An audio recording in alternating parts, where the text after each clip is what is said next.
daryo sohillariga sal kechroq keladi.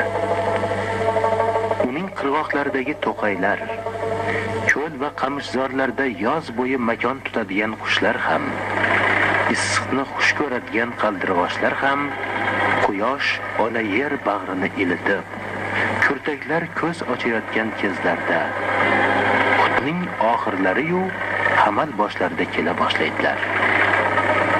O'shanda ham ana shunday kunlar edi.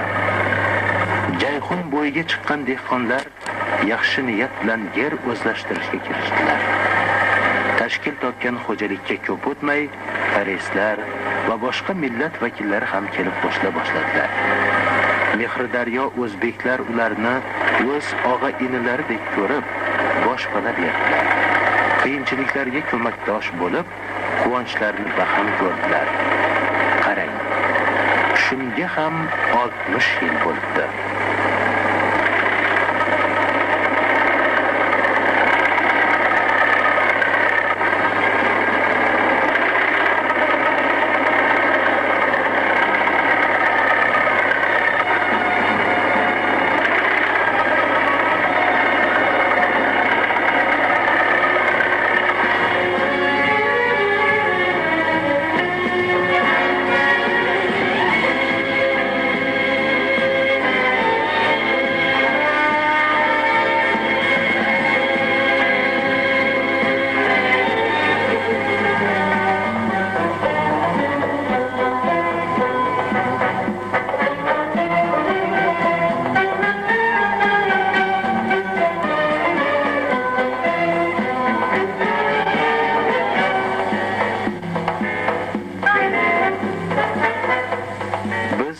yerga kelgan kunlar kuzning o'rtalari, paxta yig'im terimi qizg'in borayotgan palla edi.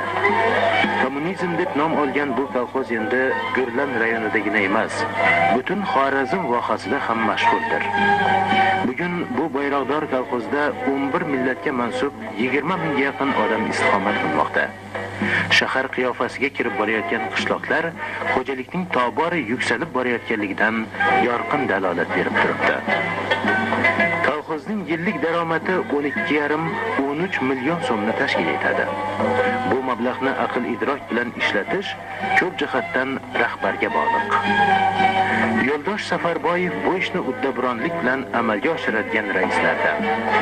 Ammo hozirgi gap daromad haqida emas, kolxoz va kolxozchilar haqida.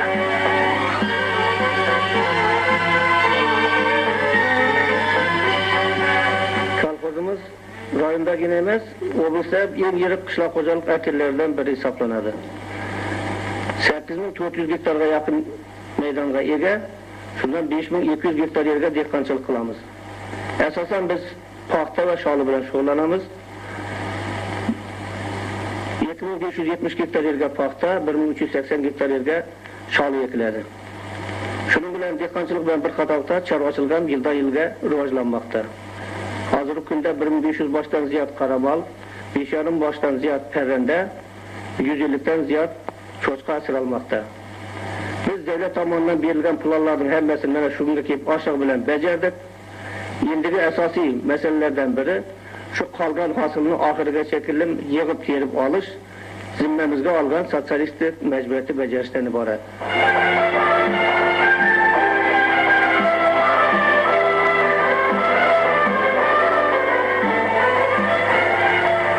Kech kelgan bahor bu yil ham kommunizmliklar ishini mushkillashtirib qo'ydi.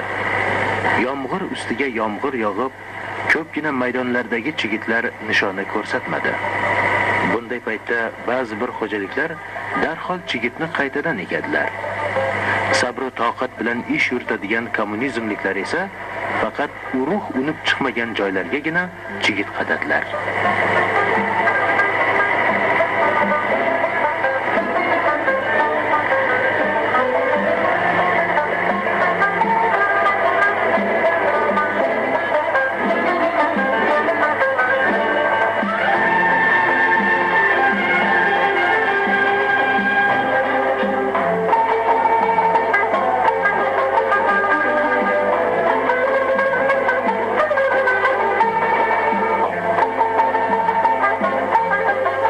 Rayon partiya komitetining birinchi kotibi Viktor Nikiforovich Bayagin bu xo'jalikka har kuni bir kelmasa, ko'ngli joyiga tushmaydigan bo'lib qoldi.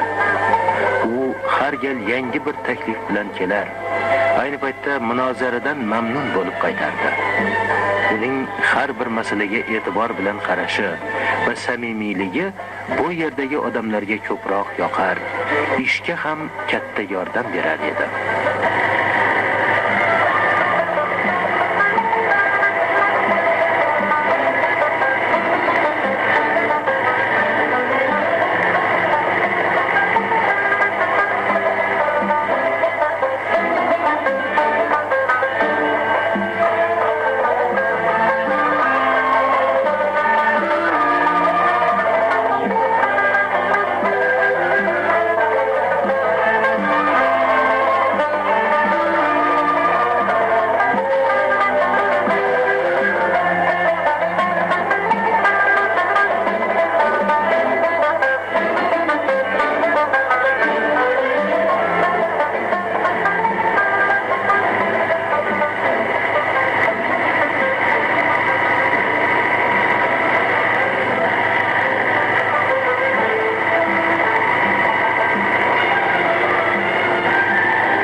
Dalalar oppoq paxtaga burkanib, Jamila Sobirova, Ozod Matniyozov, Branislav Tsoy singari mexanizatorlar har kuni 10-15 tonnadan paxta terayotgan kunlar, raykom kotibi bilan bo'lgan munozaralar tez-tez yodga olinar.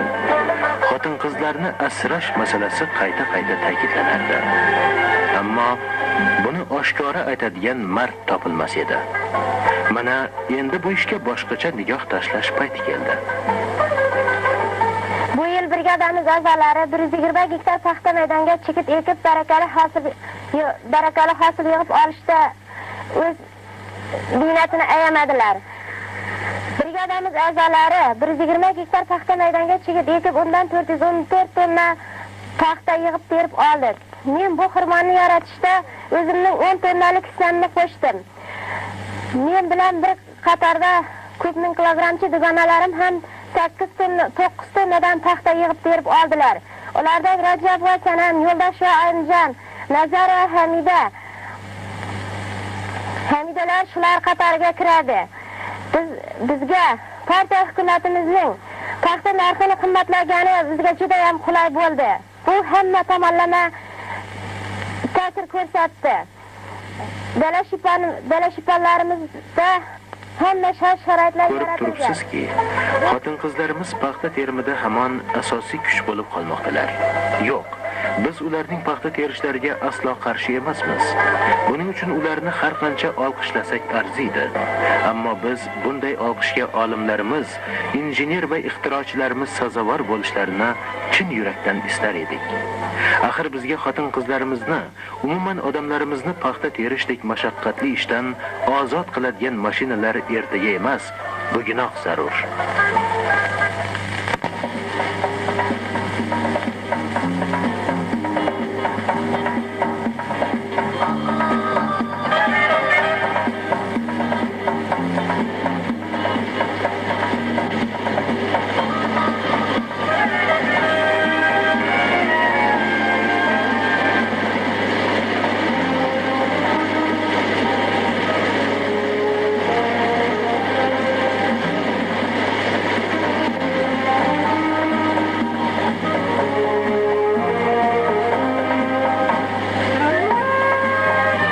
Tarixini sholichilikdan boshlagan kolxoz endilikda bu madaniy ekindan har yili 2 million so'm daromad qilmoqda. Ayni paytda bu ekin almashlab ekishda ham katta ahamiyat kasb etmoqda. Oilaviy pudrat asosida ishlayotgan sholikorlarning tashvish va quvonchlari haqida ularning murabbiysi Boris Platonovich Kim shunday hikoya qiladi. Колхоз имени Сталина, ныне колхоз «Коммунизм», организовался в 1938 году. По приезду национальности корейцев с Дальнего Востока правительство выделило в урочище на берегу Амудари организовать колхоз имени Сталина, как рисоводчески специализированное хозяйство.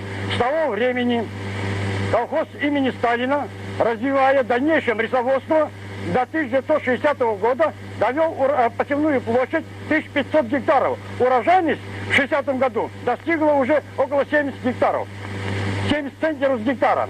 Слава его в рисоводстве по области была высокая. Но не только в областном масштабе. Эта слава рисоводства, она достигла до республики.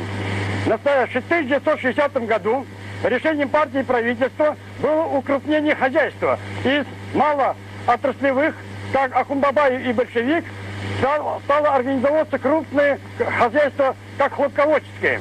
Хлопководческое хозяйство с 60-го года в дальнейшем стал ведущим многоотраслевым хозяйством. С 1960 года, как хлопководческое хозяйство, вторым в культуре идет рис, и мы это благородное дело все делаем общее.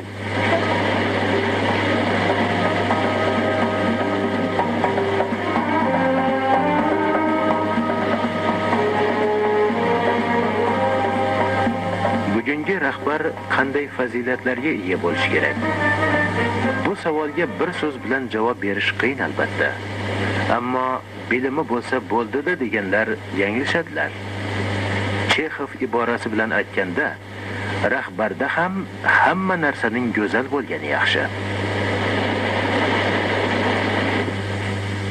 Kolxozimiz hozirgi kunda 12,5-15 million o'rtasida daromad qilmoqda. Lekin bu kamchilik qiladi 20 ming aholiga.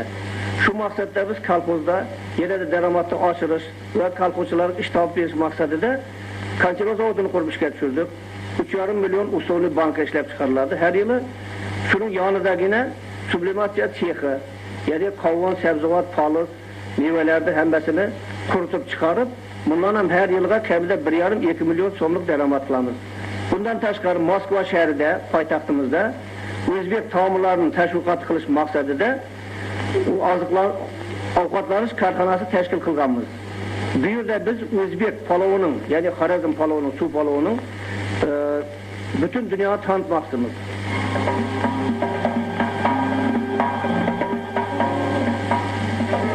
Yil muqaddam shu kolxozda zootexniklikdan ish boshlagan Yo'ldosh Safarboyev odamlardagi eng yaxshi fazilatlarni ularning o'zlaridan o'rgandi. Endi ularni yana odamlarning o'zlariga qaytarib bermoqda. Uning ayniqsa iqtisodiy va sotsial muammolarni planli ravishda hal etishi, yosh avlodning har tomonlama kamol topishida g'amxo'rlik qilishi, munosib o'rinbosarlar tayyorlashdagi ishlari tahsinga loyiqdir albatta.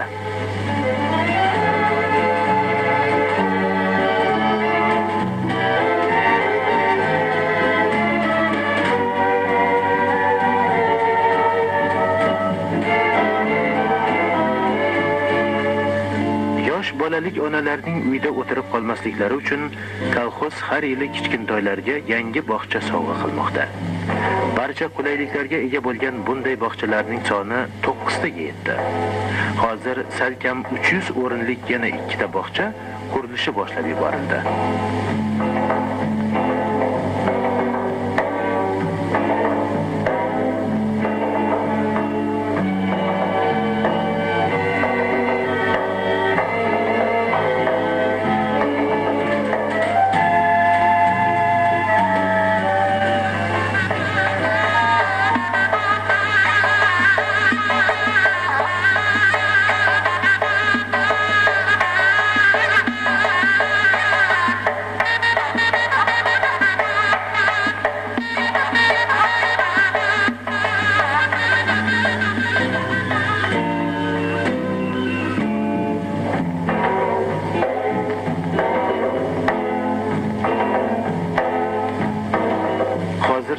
Respublika maktablariga o'rnak bo'ladigan kompyuterlashtirilgan sinf xonasi faqatgina kolxozning Hamza nomli o'rta maktabida ishlab turibdi.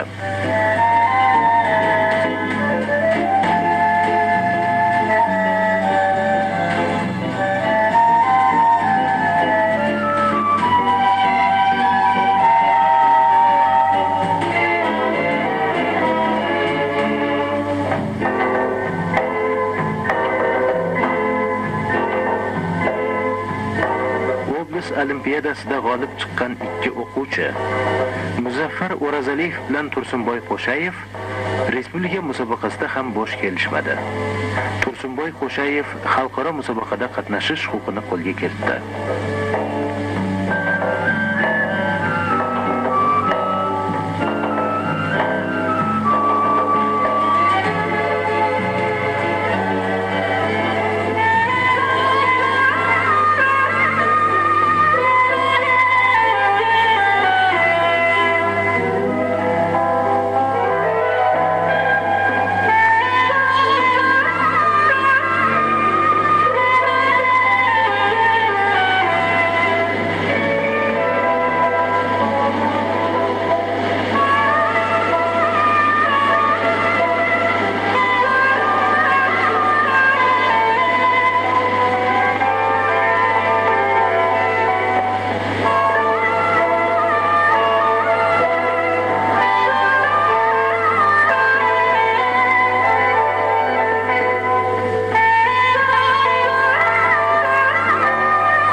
Zotli qoramollarni ko'paytirishga ham katta e'tibor berilmoqda. Undan kelayotgan daromad chorvadorlarning o'zlariga ishlatilmoqda. Bu yerda hamma narsa saranjom sarishta. Chorvadorlar uchun xuddi uydagidek sharoit yaratib berilganligi ishning sifat va samarasini oshirmoqda.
Otajon Qurbonboyev singari oilaviy ijro pudrati keng quloch yozmoqda.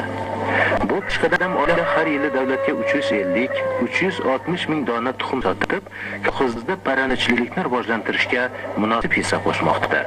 Kolxozchilar esa tuxumni 13 tiyindan emas, 8-9 tiyindan xarid qilishmoqda.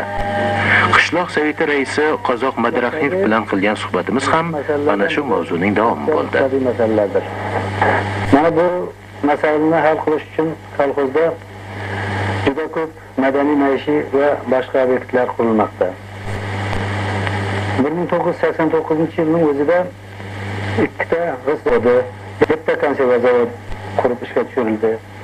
Shuningdek, maktabgacha maktab yoshidagi muassasalar uchun muassasalar qurilishi davom qilib turibdi.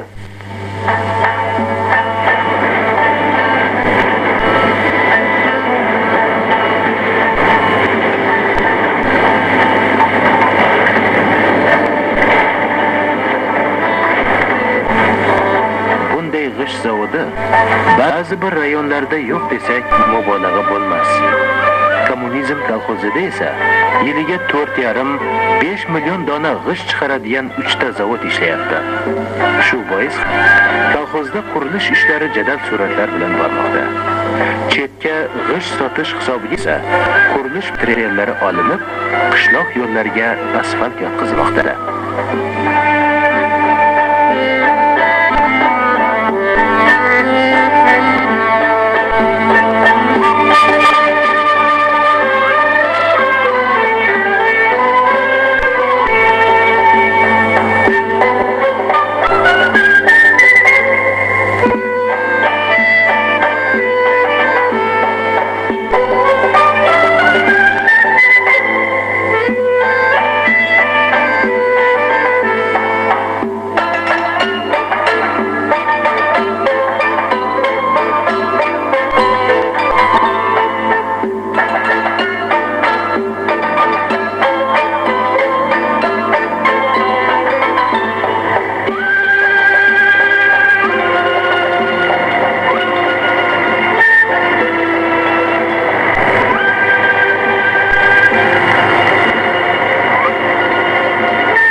maishiy xizmat uyining ochilishi qishloq mehnatkashlar uchun ayni muddao bo'ldi. Endi ular kiyim tiktirish, suratga tushish, kir yuvish mashinasi, xolodilnik, televizor yoki magnitofonlarni tuzatish uchun anchagina vaqt sarflab rayon markaziga borib yurmaydilar. Hammasi shu yerning o'zida muhayyo.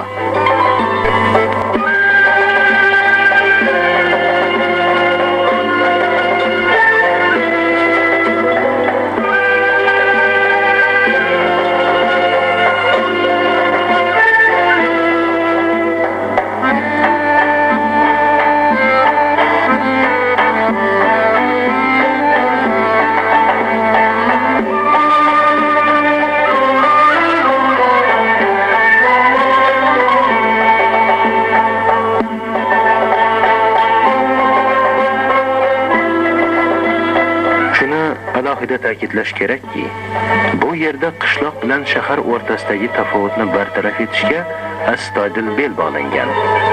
Misol uchun savdo sohasini olib ko'raylik. Ochig'ini aytganda, bu yerdagi magazinlar ba'zi bir shaharlardagi savdo markazlaridan anchagina boy. Xaridorlarga namunali xizmat ko'rsatishda ham savdoning ilg'or usullaridan foydalanilmoqda.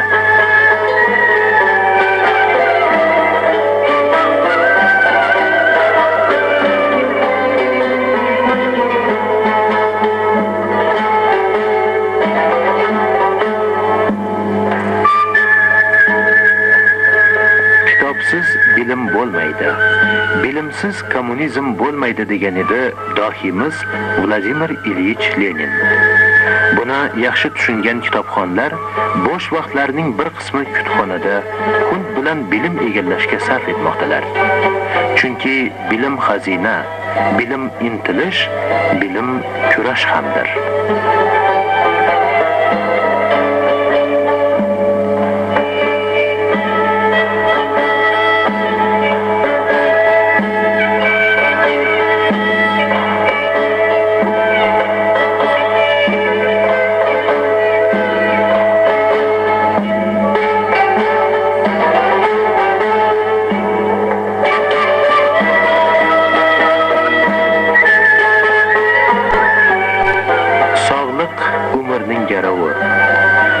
Shifokorlarning shiori ana shunday. Ular mavjud sharoit va imkoniyatdan to'la foydalangan holda xalqning salomatligini asrashga, uni mustahkamlashga intilmoqdalar. Ha, salomatlik bor joydagina ish bo'ladi, ijod bo'ladi, farovon turmush va boylik bo'ladi. Zotan tani sog'liqning o'zi tuman boylikdir.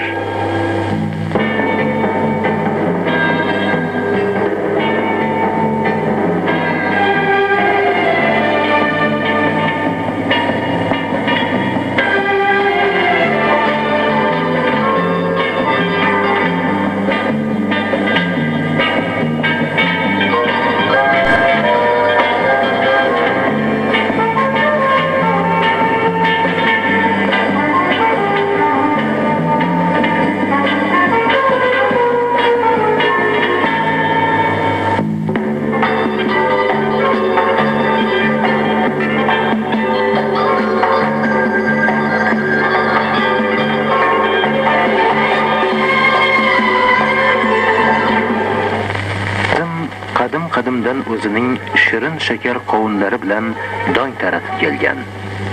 Bugun uning olma-yu anorzorlarini, shaftoli-yu uzumzorlarini ko'rib dilingiz yayraydi. Tabiatning bu sehru saxovatiga qoyil qolib, uning betakror chiroyini qo'shiq qilib kuylagingiz keladi. Yaratding tog'ni hosil durdona, labli butun yilsan mardona, o'tmas mash'al yonar, qo'yil qo'y qavnana, o'tmas mash'al yonar, qo'yil qo'y qavnana, baxtingni tilarman, men mehribonaman. Eng aziz ana yurt, gullagan gulzamor, eng aziz ana yurt, gullagan gulzamor, rivojlan yuksaling, ko'rmagin ozod, rivojlan yuksaling, ko'rmagin ozod.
beklaydi komil.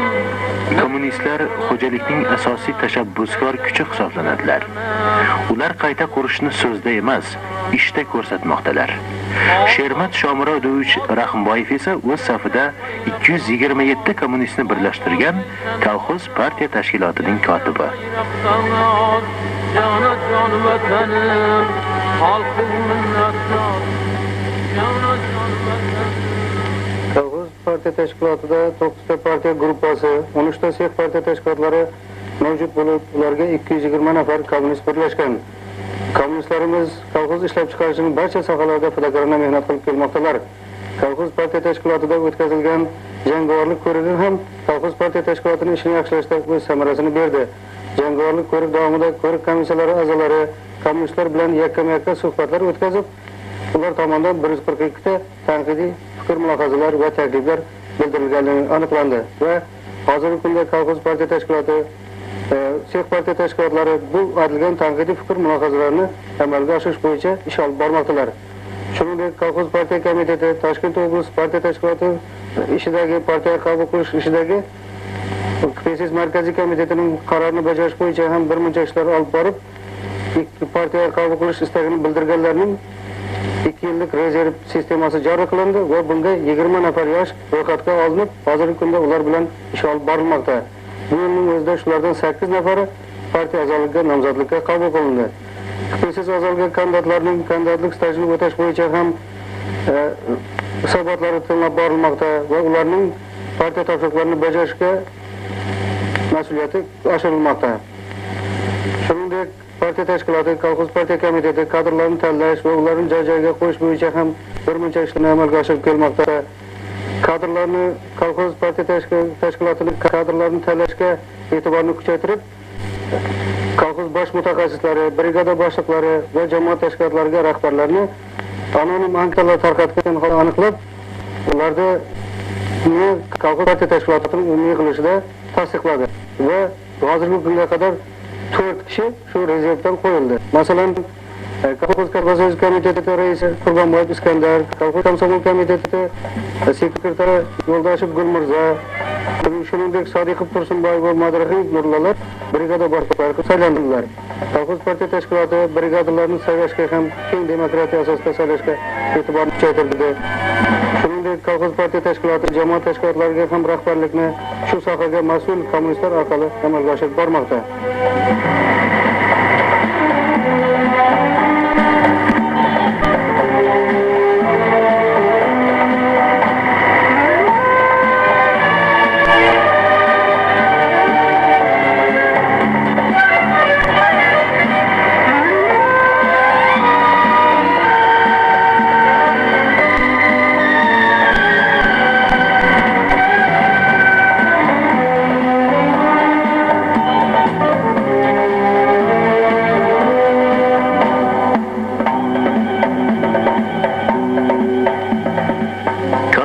o'zining konserva zavodiga ham ega. Har smenada 9-10 ming bankidan chiqayotgan turli xildagi murabbo va sharbatlar respublikamizdan tashqariga ham yuborilmoqda. Endi kolxoz mehnatkashlari bunday mahsulotlarni o'z magazinlaridan kerakli miqdorda xarid qilishlari mumkin.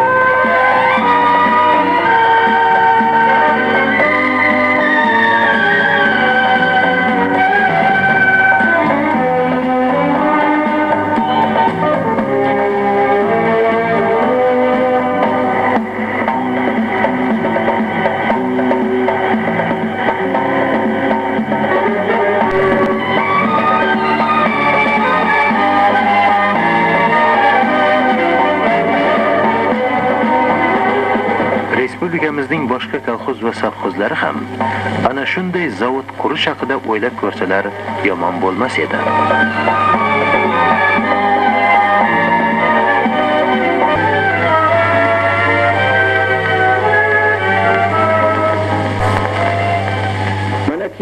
yurtlarda chet ellar bilan aloqa qilish rivojlanmoqda.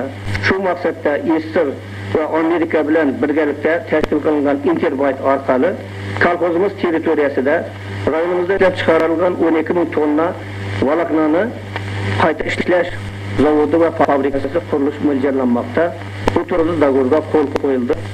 Bu yerda olingan voloknoning hammasi ip qilib yigiriladi, mata to'qiladi, keyin erkaklarning, bolalarning va ayollarning garnituri qilib sotiladi. Natijada bizning ko'pchilik odamlarimiz mana shu yerdan ishlashi mumkin.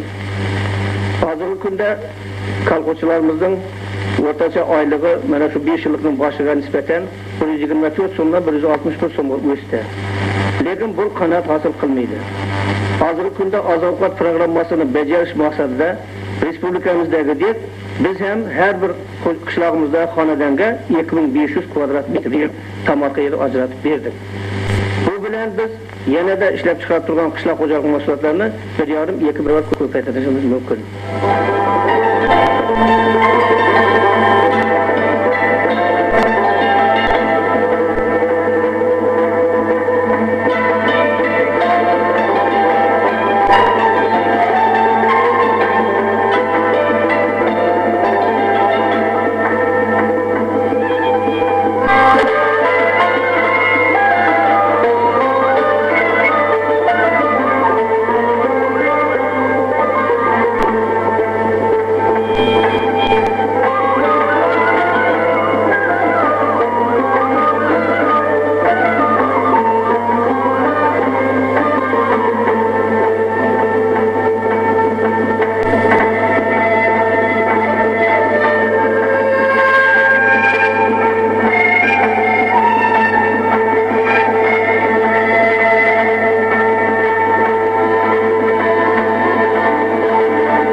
zar kitob, zar uzra zar gurlan bilan. Xorazm ummon erur, necha guhar gurlan bilan. Xorazm bir oftob, ko'kda kezar gurlan bilan.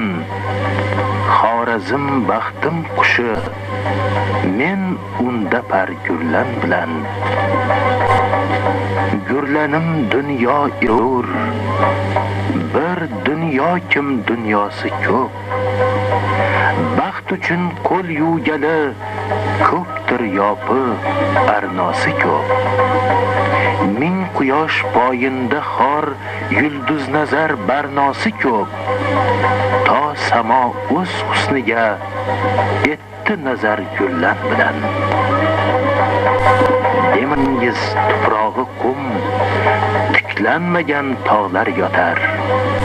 Mehnatim qonim singib, jilva bilan bog'lar yotar. Yoshligim tongi atalmish, xo'p ajib chog'lar yatar. Balki jannat ham necha bog'in bezar gullan bilan. Sozlatur el torini, o'z toriga har bir zamon. Jo'r bo'lur har kim anga, kuylar bilan yaxshi yomon. Jo'r bo'lay tortkil kamoningni, bog'olondin omon. Bir go'zal xonish bo'lib, etkil safar gurlan bilan.